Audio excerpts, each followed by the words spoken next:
Hello बच्चों, हमारे पास एक क्वेश्चन है। चलो इस क्वेश्चन को हम एक बार पढ़ लेते हैं। So the question says an electron microscope is used to probe the atomic arrangement to a resolution of 5 Armstrong।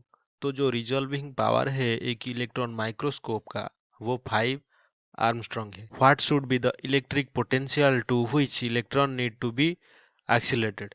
तो यहाँ पे क्योंकि ये इलेक्ट्रॉन माइक्रोस्कोप है तो इलेक्ट्रॉन को हमें कितना पोटेंशियल के थ्रू एक्सीलरेट करना है वो हमें फाइंड आउट करना है। तो सबसे पहले हमारे पास गिवन क्या है इलेक्ट्रॉन माइक्रोस्कोप में वो लिख लेते हैं। तो गिवन हमारे पास है लैम्ब्डा जो कि वेवलेंथ है वो है 5 आर्मस्ट्रॉन्ग। हमें ये पता है कि जो डी ब्रॉगली वेवलेंथ होता है, डी ब्रॉगली वेवलेंथ, ये dual nature of matter show करता है। तो इससे किसी भी मटेरियल का या फिर किसी भी पार्टिकल का हम वेव नेचर फाइंड आउट कर सकते हैं। तो वो जो डी ब्रॉगली वेवलेंथ होता है लैम्ब्डा वो होता है h यानी कि Planck's constant divided by m mass of that particle into velocity of that particle v।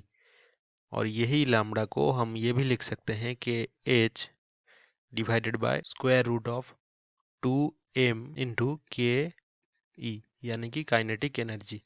तो ये हमने कहाँ से फाइंड आउट किया? हमें पता है हाफ एम भी स्क्वायर जो होता है वो काइनेटिक एनर्जी होता है। तो अगर हम यहाँ पे m मल्टीप्लाई कर दें तो ये हो जाएगा m स्क्वायर भी square is equals to 2 kinetic energy, 2 into kinetic energy. तो यहाँ से m भी होगा वो रूट ओवर ऑफ, तो यहाँ पे भी एक m मल्टीप्लाई होगा तो ये हो जाएगा रूट ओवर ऑफ 2m के डॉट ई। तो यहाँ से ये फॉर्मूला हमारा हमने लिखा है। तो अभी इस फॉर्मूले से हम ये लिख सकते हैं कि जो काइनेटिक एनर्जी होगा इलेक्ट्रॉन का वो कितना होगा h square divided by 2m lambda यानी कि वेवलेंथ का स्क्वायर। तो यहाँ पे हमें जो वैल्यू है काइनेटिक एनर्जी का वो इलेक्ट्रॉन वोल्ट में लेना है क्योंकि हमें इलेक्ट्रिक पोटेंशियल वोल्ट में फाइंड आउट करना है तो इलेक्ट्रॉन वोल्ट में हमें लेना पड़ेगा।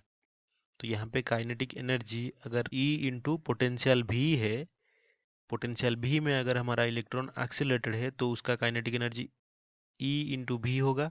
तो ये हो जाएगा h square divided by 2m lambda square. अभी हमें h इलेक्ट्रॉन वोल्ट में पता है, मास इलेक्ट्रॉन का पता है, चार्ज भी इलेक्ट्रॉन का पता है। तो हमें यहाँ पे क्या करना होगा, ये जो सारे वैल्यू है वो पुट कर देनी है पोटेंशियल भी निकालने के लिए, जो कि होगा h square m wavelength lambda square into, यानी कि हमारा जो पोटेंशियल होगा h वो हो जाएगा 6.62 इंटू 10⁻⁻34 का square divided by 2 into mass of electron कितना है 9.1 into 10⁻31 into charge of electron 1.6 into 10⁻⁻19 और इससे भी मल्टीप्लाई करना है जो वेवलेंथ है उसका स्क्वायर। तो वेवलेंथ कितना है 5 आर्मस्ट्रॉन्ग, तो 5 इंटू 10⁻10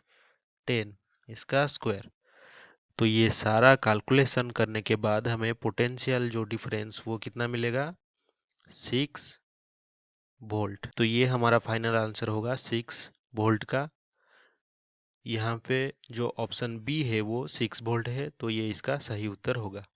तो आई होप कि आपको ये समझ में आया होगा कि कैसे हमने डी ब्रॉगली वेवलेंथ को यूज करके फाइंड आउट किया कि इलेक्ट्रॉन का कितने पोटेंशियल डिफरेंस में एक्सीलरेट होना है जो कि 6 वोल्ट है। Thank you.